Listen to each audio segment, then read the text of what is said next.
Hi, my name is Dr. Rob Austin McKee, Assistant Professor of Leadership and Organizational Behavior here at the University of Houston downtown. If you're a fan of the American television show The Office, you may recall an episode wherein Michael Scott, the world's greatest boss, has to give a presentation with his love interest Holly about ethics to the employees of Dunder Mifflin.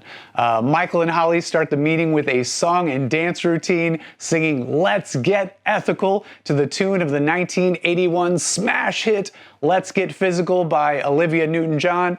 If you haven't seen the Office clip, look it up. It's hilarious. Olivia Newton-John was a little before my time, so I can't recommend her one way or another. Anyway, in this video, we're gonna get like 7 kinds of ethical. Unfortunately, no song and dance routine. I know you're disappointed, but that's just how it is.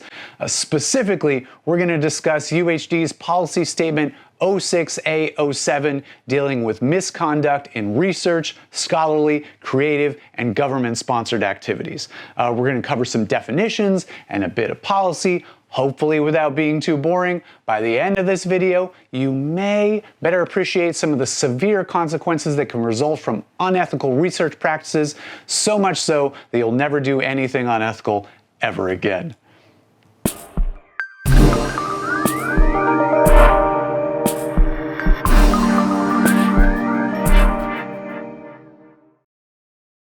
Broadly, policy statement 06.A.07 attempts to promote ethical behavior in all research, scholarly, creative, and government-sponsored activities.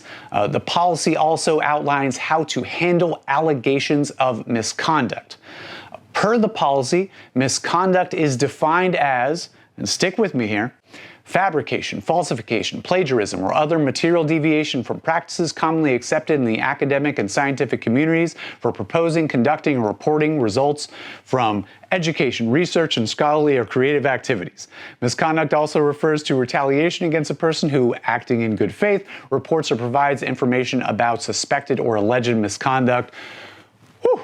It's dense, I know, but we're going to break this statement down term by term. Let's start with fabrication, which refers to making up data or results and recording or reporting them as authentic. A related term, falsification, refers to manipulating research materials, equipment, or processes to distort data or results, including omitting data or results. Another set of related terms involves issues of authorship. Self-plagiarism occurs when an author reuses or recycles the same text in more than one of his or her publications without proper attribution or citation. A ghost author refers to someone who meaningfully contributes to a work without being acknowledged as an author. And a guest or gift author refers to someone who did not meaningfully contribute to a work, but is nonetheless given credit as an author. Up next, we have the broadest and potentially most confusing term, material deviations from practices. In this case, material is not a synonym for substance, but for substantive. So material or substantive deviations from practices involves conducting research in ways that do not reflect the commonly accepted practices of an academic or scientific community. Although such practices may vary from discipline to discipline, some common examples of this type of misconduct include not getting approval for research involving human or animal subjects, falsifying reports, forging signatures, misrepresenting qualifications, etc. It's kind of a catch-all that covers pretty much everything you could do wrong, including some of the things I mentioned before, like ghost and gift authorships. Our final term is retaliation, which includes any adverse employment, educational, or other actions taken against someone for reporting misconduct or taking any other actions per policy statement 06.A.07. Now, we're going to transition to some of the policies outlined in the statement. Because the procedures outlined in the policy section are verbose, I'm only going to cover big picture stuff here to keep this video short and comprehensible. If you're ever so unfortunate as to need more information, either because you need to issue a report or worse, because you are the subject of such a report, please consult the written policy and your department chair. Firstly, all members of the UHD community have the responsibility to report misconduct, as we have just defined it, either directly to the Senior Vice President for Academic and Student Affairs, the SVPASA, if you will, and Provost, or through the UH System Anonymous Fraud System.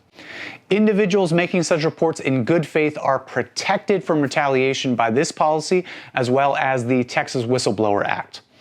Of course, the accused parties will be able to present their case to the investigating committee, including documents, written arguments, witnesses, and any statements from external parties.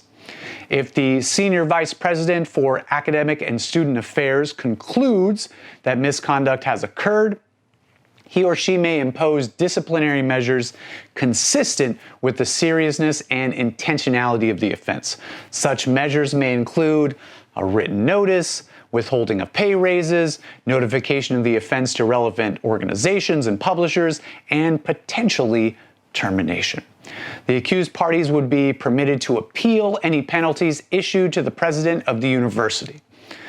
Now, there's one more policy issue I need to cover, and that involves how we determine what constitutes a meaningful or bona fide contribution to a scholarly work such that a person should be granted authorship of that work. It turns out this task should be conducted at the department level as part of the review of annual evaluation and rank and tenure criteria. Each department, and indeed each discipline within each department, can come up with its own expectations and definitions that should be reviewed and voted on by all tenured and tenure-track faculty within each respective department or discipline.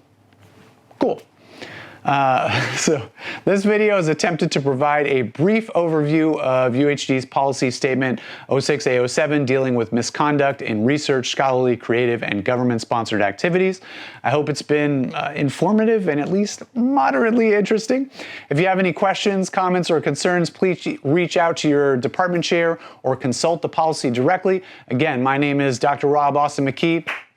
See you next time.